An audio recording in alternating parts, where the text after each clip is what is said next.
Bonjour. Donc, dans cette vidéo, nous allons voir la notion du nombre dérivé ou la dérivabilité en un point.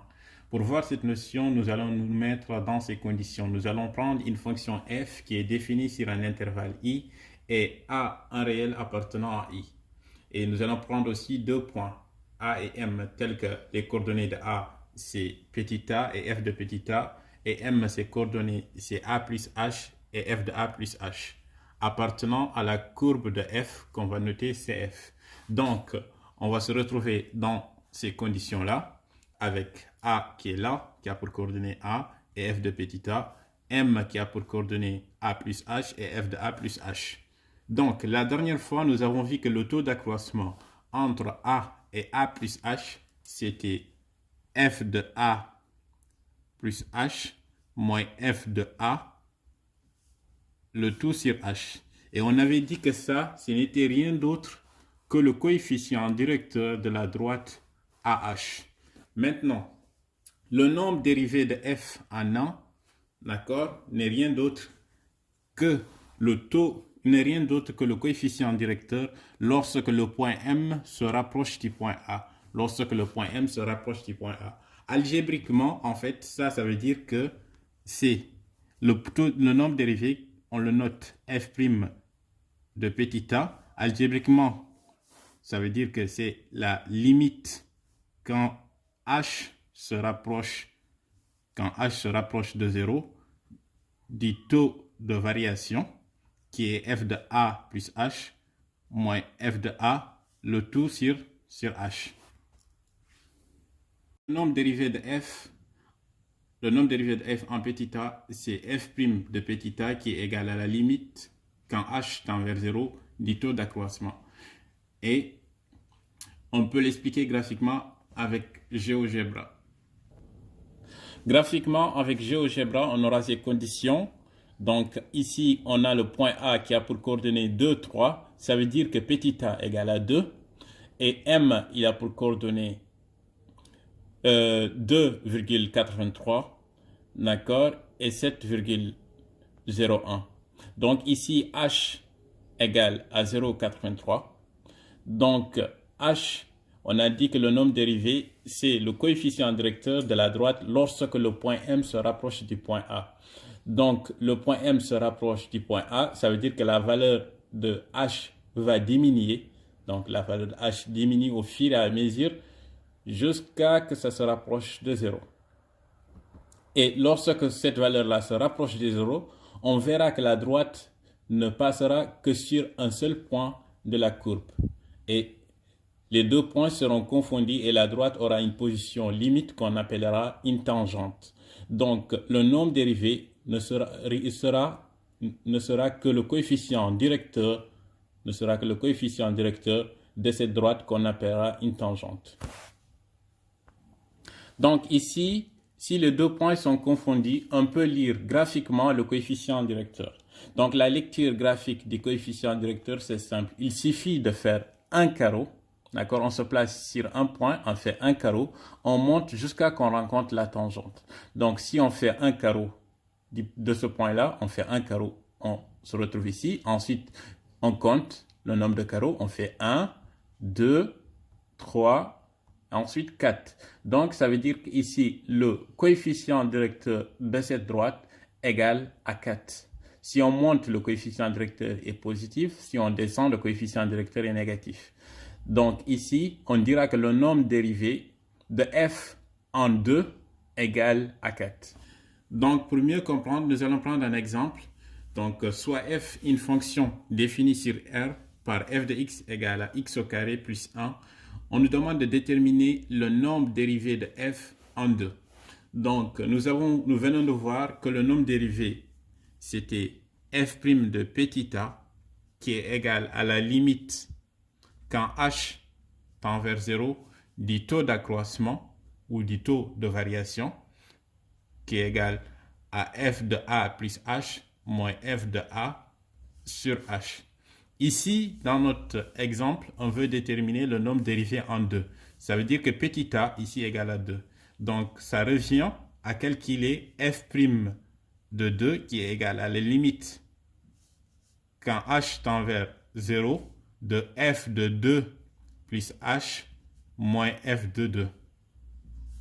Le tout sur h. Donc, f de 2 plus h, donc ça veut dire que c'est l'image de 2 plus h. Et l'image de 2 plus h, pour calculer l'image de 2 plus h, on va remplacer x par 2 plus h. Donc, je vais obtenir 2 plus h au carré, le tout plus 1.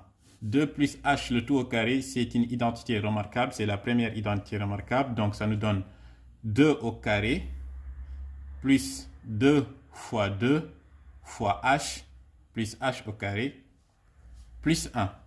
Donc, si on fait le calcul, 2 au carré qui nous fait 4, 2 fois 2 qui nous fait 4, 4 fois h, ça nous fait 4h.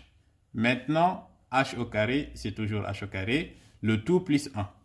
Donc ici, on ordonne, on commence à écrire la plus grande puissance, donc h au carré. Ensuite, on écrit 4h. Donc là, on a 4 et là, on a 1. Si on additionne, on obtient 5. On calcule l'image de 2. L'image de 2, on remplace x par 2. Donc, on aura 2 au carré plus 1. 2 au carré qui nous fait 4. 4 plus 1 qui nous fait 5. Maintenant, une fois qu'on a fait ça, on va calculer le taux d'accroissement. Donc, on aura 2 f de 2 plus h moins f de 2, le tout sur h. Ça, c'est égal à quoi? On remplace f de 2 plus h par sa valeur. C'est h au carré plus 4h plus 5, le tout moins f de 2. Donc, f de 2, c'est égal à 5, divisé par h. Donc, on a 5 et moins 5 qui se simplifient. Donc, il ne restera que h au carré plus 4h, le tout sur h. Maintenant, là, on a h au carré et là, on a h. En bas, on a h. Donc, on peut factoriser par h. Donc, on aura h en facteur de h plus 4, le tout sur h. H en haut, h en bas, ça se simplifie. Donc, on n'aura que le taux d'accroissement égal à h plus 4. Maintenant, si on calcule f' de 2, on sait que c'est égal à la limite quand h tend vers 0 de f de 2 plus h moins f de 2, le tout sur h. Donc ça, c'est égal à la limite quand h tend vers 0 de ça. Donc h plus 4. Donc h plus 4, limite de h plus 4. Donc on remplace, c'est comme si on remplaçait h par 0. Donc si on remplace h par 0, il ne restera que 4. Donc ça veut dire que f' de 2 égale à 4. Et on peut dire que la fonction f est dérivable en 2. La fonction f est dérivable en 2. Le nombre dérivé de f en 2 est 4. Par exemple, nous venons de voir la manière de calculer le nombre dérivé algébriquement. Donc, il est possible aussi de déterminer le nombre dérivé graphiquement en faisant une lecture graphique. Donc, c'est ce qu'on va voir dans l'exemple suivant. Donc, dans cet exemple, nous voulons faire la lecture graphique du nombre dérivé. Donc, on a une fonction f qui est représentée ici dessous avec quelques tangentes, avec 3 tangentes.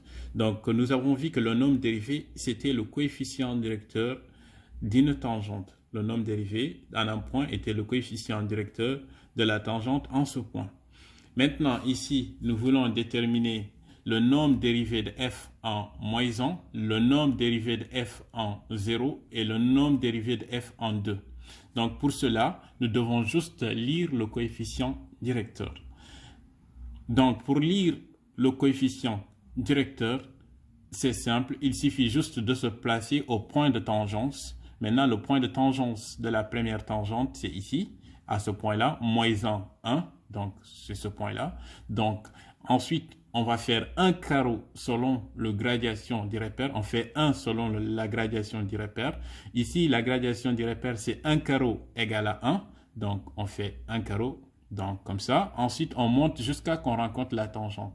Donc, c'est-à-dire que là, j'ai fait un carreau. Je monte 1. Ensuite, 2. Donc, comme je suis en train de monter, ça veut dire que le coefficient directeur, il est positif.